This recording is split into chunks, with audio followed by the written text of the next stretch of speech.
So I know if you watch the show, you know that we've been ridiculed and criticized for telling the truth and being skeptical of the claims that Assad gassed his own people in Syria, right? And so, so this is how it usually goes. Trump announced he's going to withdraw from Syria. Then, oh, there's a chemical attack in Syria. Oh my God! And then they all report it, right? So the New York Times, there's a chemical attack. This is what we know. Okay. And then CNN goes there, right? CNN sends a reporter on crack over to Syria. And this is how she can tell if there's Syrian gas on that backpack. And there's definitely something that stings. That's her going, oh yeah, that's just definitely, oh, I'm gonna be, So that is proof positive she doesn't think there's anything on that backpack. Because if she thought there was a chemical weapon on that backpack, the last thing she would do was put it in her face and fucking sniff it, okay? Yeah. Jimmy, I'm sorry. I think there might be poison in this water right here. Let me just check it out real quick. Yeah, that's fucking poison. That's chemical weapons right there, Jimmy. Done deal. There's definitely something. I like that. My God. There's definitely something, she said. Wait a minute. I think I smell... Oh, that's a false flag. Yeah, that's what that is. So definitely. Smells like a false flag. Right. There's some bullshit. Oh, I definitely smell bullshit. So that's how it goes. So the media covers, they push it. So it's an obvious bullshit lie. That's the kind of reporting they do at CNN. They write an article criticizing my coverage of Syria, and I got it right. And they got someone who's actually there, and they get it 100% wrong. So here's the guy he used to be the head of the British military, and here's what they did to him. So he starts to ask an obvious question. Wait a minute, Assad is winning the war. This doesn't make sense that he would do this, and watch what they do. Heard from either Sergei Lavrov or indeed the Russian ambassador has made it more difficult for the UK to launch any kind of attack without putting it to Parliament. So now this guy's been waiting for a while to be interviewed. They finally come to him, they ask the question, and watch what happens. Yeah, I think quite apart from all that, the debate that seems to be missing from this is, and this was actually mentioned by the ambassador, was what possible motive might have triggered Syria to launch a chemical attack at this time in this place. The Syrians are winning. Don't take my word for it. Take the American military's word for it. General Vogel, the head of CENTCOM, he said to Congress the other day, Assad has won this war, and we need to face that. So, and then you got last week the statement by Trump, or the tweet by Trump, that America had finished with ISIL and we were going to pull out soon, very soon. And then suddenly you get... Okay, I'm very sorry. You've been very patient waiting for us, but we do need to leave it there. I'm very sorry. Oh, I'm very sorry. I'm sorry. I'm sorry. I'm not a real journalist. Sorry. Oh, we've got to cut away to some commercials from Raytheon and Boeing. We need to cut right away. So, and then the New York Times, they go, oh, one building, one bomb, how Assad gassed his own people. And they did a whole thing on it. So this says, how we created a virtual crime scene to investigate Syria's chemical attack. Our investigation found that Syrian government dropped a chlorine bomb on this apartment in Syria. See the evidence in augmented reality. You know why they call it augmented reality? Because it didn't happen. That's why they call it augmented at the New York Times. They just made it up. They're augmented reality. They just made it up. They go, we were unable to visit Doma. They were unable to go to the place. But they're going to tell you for sure what happened there. They go, but to get to the truth of what happened, we forensically analyzed the visual evidence unwittingly provided by the Russian reports, combining those... So they didn't... So this is augmented. So they just...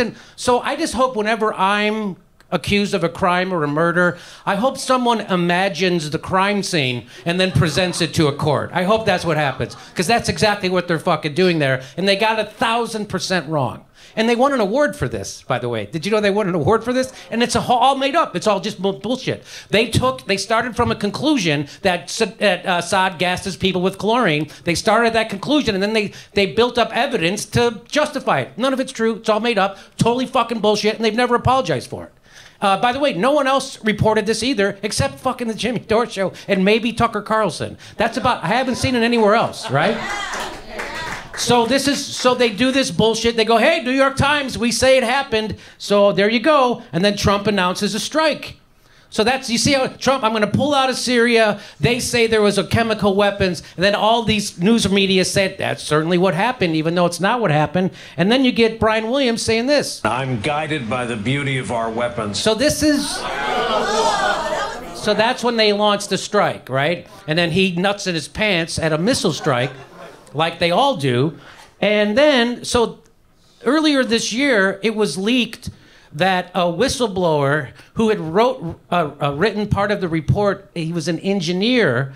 They wrote the engineering report for the OPCW, which is the Organization for the Prevention of Chemical Weapons, and they put out a report saying, yeah, it looks like Assad gassed his people, which was a real head scratcher because the OPCW is supposed to be neutral, right? And they usually do good work. And then a guy, whistleblower, they found out that the engineering report that debunked that theory was taken out of the report.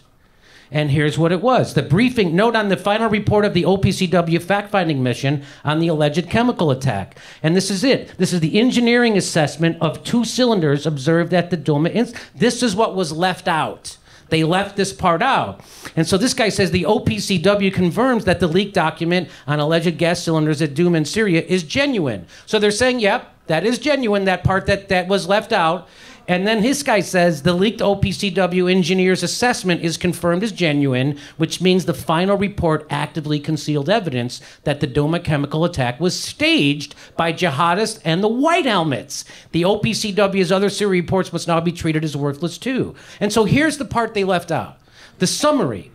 In summary, observations at the scene of these 2 locations, together with subsequent analysis, suggests that there is a higher probability that both cylinders were manually placed at those 2 locations rather than being delivered from aircraft. That was kept out of the report. This was also kept out. The new information we have removes all doubt that the organization has been hijacked at the top by France, UK, and the United States. We have no doubt that most OPCW staff continue to do their jobs professionally, and that some who are uneasy about the direction that the organization has taken nevertheless wish to protect its reputation. However, what is at stake here is more than the reputation of an organization. That stage incident in Douma provoked a missile attack by the United States, the UK, and France on 14th of April 2018. That could have led to an all-out war. The cover-up of evidence that the Douma incident was staged is not merely misconduct. As the staging of the Douma incident entailed mass murder of civilians, those in the OPCW who have suppressed the evidence of staging are, unwittingly or otherwise, colluding with mass murder. Okay, so that got reported. We reported it. Robert Fisk reported this was all bullshit in real time as it was happening. We reported that too. We were smeared by it for reporting that by CNN, thank you, and by Washington Post. There's another one. So this just happened. There's a second whistleblower. Internal OPCW email, the OPCW management accused of doctoring Syrian chemical weapons report.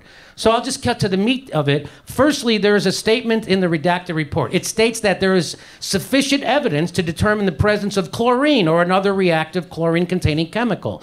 So in the official report, it said, yeah, looks like it was chlorine, except the email points out this. There was likely one or more chemicals that contain a reactive chlorine atom. Such chemicals could include the major ingredient of household chlorine-based bleach. Purposely singling out chlorine gas as one of the possibilities is disingenuous. They kept that out of the report. He also cites problems with paragraphs in the redacted version, which states, based on high levels of various chlorinated organic derivatives detected in environmental samples, this is said to overstate the case, according to the email. They were, in most cases, present only in parts per billion range, as low as 1 to 2 parts per billion, which is essentially trace quantities, which means there wasn't any chlorine in the area when they sampled it. That's what he's saying. They kept that out of the report. Okay.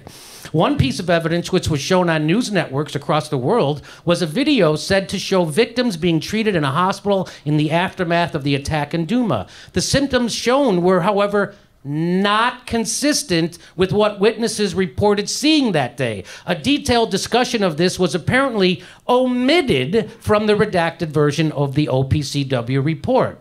And so finally, omitting this section of the report, including the epidemiology, if that's how you say that word, which has been removed in its entirety, has a serious negative impact on the report, as this section is inextricably linked to the chemical agent identified. In this case, the confidence in the identity of chlorine or any other choking agent is drawn into question precisely because of the inconsistency with the reported and observed symptoms. The inconsistency was not only noted by the fact-finding mission team, but strongly supported by 3 toxicologists with expertise and exposure to chemical warfare. So they're saying the expert testimony that debunked this gas attack was on purpose left out of the OPCW report, which means it never fucking happened, which means it was 100% propaganda, just like we reported at this show fucking a year ago, and it's still not being reported in mainstream news. CNN's not covering this. Fucking MSNBC's not covering this. I went and I looked. They're not covering this. You know who is covering this? Me and Tucker fucking Carlson. That's who's covering this. And shame on Chris Hayes, and shame on fucking Jake Tapper, and Rachel Maddow, and Chris Matthews, and everybody else who lets Tucker Carlson and me fucking scoop them. That's how shitty they are, that we can tell a story that's super fucking important that they don't have the balls to tell. Why does Tucker Carlson allowed to tell the truth about this? I have no fucking idea. So let me throw it to my panel. I have a question, Jimmy. Did any of these scientists or alleged experts from the OPCW, when they were compiling this report, did any of them sniff a backpack? Because that's sort of how I tell. They probably did. That's how I sniff out chlorine gas. Well, I did a video about that new WikiLeaks, and what's also in that email too is the fact that the head of the OPCW was from Turkey. That one that like pushed for the omissions in the reaction was from Turkey. And also there's a lot of things that they did to manipulate. They tried to manipulate this port on a lot of levels. So the first gas attack was on April 7th, I believe. Then the bombing happened on the 14th of April. And they weren't even allowed to get into Duma until after the bombing. So they were literally trying to bomb the evidence of their fake fucking gas attack. It's unbelievable. They weren't allowed in there for 2 weeks. And we were all saying at the time, what's the rush? Why don't you let the people go in and do the investigation? And if it turns out it was, then we'll have... But why? What's the rush to bomb Assad? You guys been trying to bomb Assad since 2004. What's the rush right now? Why can't you wait a week for the OPCW to do... That's exactly right? Yeah, that's exactly what happened. So they made sure that bomb happened. That's why they were just like, oh, bomb. Even like the New York Times and the corporate media was using alleged gas attack, and that was enough. That's it. That was it. Alleged gas attack, and we get to fucking bomb everybody. And then the OPCW wasn't even allowed in there till 2 weeks after. 2 weeks after, exactly right. And why weren't they allowed in there? Because there was shelling happening by who? By the rebels. So the rebels wouldn't stop. Well, wait a minute. What? Well, why wouldn't they want them to come in and discover? Oh, because they knew if they came in and discovered that it would be a bullshit story, that there wasn't a chemical attack. So I don't even want to play this. No one in Washington had seen the attack. No American had seen it. Nobody in Congress could tell you what proof existed that the attack had actually taken place or that Assad's government was behind it rather than some other faction, and there were many, in the country's civil war. But it didn't matter that there was literally no evidence. Everybody in Washington began agitating for regime change war immediately, and especially on the left. Yes, and he's right. And that's sad. It's sad that when guys like Tucker Carlson and me are doing better journalism on the most important fucking story right now is our next war. And here he is getting it right. Why I don't know why. Why do you guys think he's allowed to get this right? My head's snapping back. You know, I don't understand why Tucker Carlson on Fox Television is leading on this story correctly. I don't understand it at all. I don't know. And by the way, it doesn't, which proves that the fact that Tucker and I have been getting this story right from day one, it proves that it doesn't take an intellect to do it. All it takes is a bullshit detector and a willingness to tell the truth. So for whatever reason, Tucker Carlson has a willingness to tell the truth about this, and he can see, anybody can see this is fucking bullshit. If I can see it, they all know it's bullshit. That's what makes me so pissed off when I turn on the fucking TV news. I know they're all fucking lying, every last fucking one of them, and they're lying about war. And then they wag their finger at Trump, and I want to take their finger, break it off, and stick it up their fucking ass. That's what I want to do with it. Because there's no anti-war movement in this goddamn country. There isn't one. There's Medea Benjamin, and then no one, and like neoliberal friends of mine that we all know that are in Hollywood working show business said to me, well, Trump had to bomb Syria. You saw those videos. I was like, what? You don't question those at all? You claim to hate Trump, but you're so just war. Well, we got to go to war. It's unfucking believable. Like they didn't live through the Iraq War? No. You mean when the tells you they just completely make shit up? You guys didn't live through that? Or fucking Libya? You didn't live through that either? It's crazy that, well, Libya didn't get reported correctly on the news, that's why. And so there is seriously, I think everybody on this panel doesn't want Donald Trump to get us in more war. No. Right? Does anybody here want Donald Trump to get us in? Raise your hand. No. I want to see you. I want to talk to you. Come on.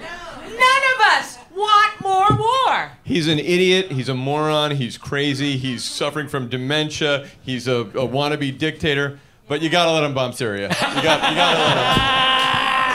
him. I would say one thing about Fox News Channel. They fall in the same category as the rest of the mainstream media. Apart from this, they are warmongers there. So I think, I mean, I don't wave the banner for Fox News Channel. I think that makes this all the more remarkable that he's allowed to stand out on this lineup. Yeah.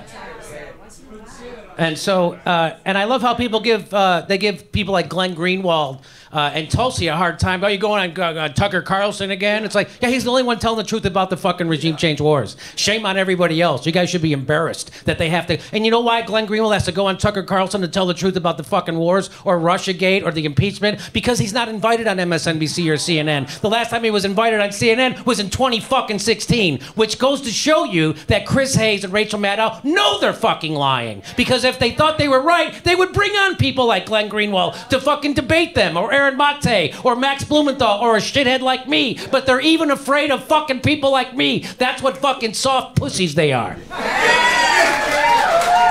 Wait, I thought you didn't like them. Right, I'm so conflicted about it. I'm confused now, too. I like pussies, but not when they're being them. Do you remember the millions of people in the streets protesting the Iraq War? Do you remember all those lefties in the streets in the Iraq War? 8 years of Obama taking us from 2 wars to 7, and the left just went the fuck to sleep. That's is right. What happened. If a liberal president bombs the fuck out of the Middle East and sets poor people on fire, well, maybe it must be okay, man. Yeah, His tweets are nice. That's right. What we need a bunch of these people. It is time for all nations to join us in holding Iran to so this is the guy he's giving a speech that we should invade Iran. Level of accountability for its destructive behavior, especially its lawless pursuit of ballistic missiles. Thank you. That is the most ridiculous thing I have seen. The world community wants to keep the Iran nuclear deal. Our allies are the Germans, the French, the British. They want to keep in this deal. The world community wants to keep the deal. Let's talk about normal countries. Let's talk about Saudi Arabia. Is that who our allies are? Listen, they are the biggest threat to the world community. And let's talk. You're hurting me. You're actually hurting me. I want to ask, do you think these sanctions are hurting the regime, or are they hurting the Iranian people? They're hurting the Iranian people. You are making a case for a war with Iran. First of all, I love the guy keeps the microphone in there. Isn't that awesome? Jimmy, that woman should be on this panel instead of me, to be perfectly honest. The war with the Iraq turnout. You're doing exactly the same thing we did in the case of Iraq. We don't want another war in the Middle East. Let's see. How does Iraq turn out? How did Libya turn out? We have the people of Syria suffering. And She's how terrific. dare you bring up the issue of Yemen? It's the Saudi bombing that is killing most people in Yemen. So let's get real. Oh my God! It's time for all nations to join us. I'm in love. I'm absolutely in love. I love, like, no matter, she does not waver at all. Like, she's like the most flexible person. She just like, get us out of Iraq. I don't want you to take it. We are not going to go to Iraq. Your wars are bullshit. I don't want to go to Iraq. Iraq is wrong. Your bullshit wars are wrong. I don't want to do Iraq. Your war. Why are you doing that? She's being carried out like a Cirque du Soleil performer, and she doesn't miss a beat. Never. She doesn't miss a beat. If you weren't looking at her, you'd think she was a talking head on, MSNBC. Both She's of her amazing. arms are raised. They're carrying her out like a fucking sack of beans, and she doesn't skip a goddamn beat. She's a superhero. Yes, mad respect, Jimmy, for that woman. I would like to make a recommendation to Medea Benjamin because I think she should just throw this in every so often. You've touched my pussy. I guarantee you, all those men were like, "Whoa." You know they will. Ladies, use it in the future. There you go. My gift to you. All I can say is that is my favorite episode of The Bachelor. By far. Boy, she didn't get a rose and she does not take it well. Let's get real. Oh, I would love to do just a series of sketches of her just interrupting anything. Yes. Just like Gordon Ramsay cooking show. Your cooking is murdering people, your sanctions. Just anything, you know what I mean? Halftime at the Super Bowl. What do you think the score? The score is we're all losing because of your war machine. Stop your goddamn imperialistic. Just anywhere. Put her anywhere. Come see our live show. We're going to be in Honolulu on December 27th. We'll be in Portland, Oregon, and then we go to Tempe, Arizona, San Jose, California, Sacramento, Miami. Go to jimmydorecomedy.com for a link for all the tickets for all our live shows coming to a town near you, and become a patron or support the Jimmy Dore Show. We give you hours of bonus material every week. Go to jimmydorecomedy.com, become a premium member. Thanks for your support.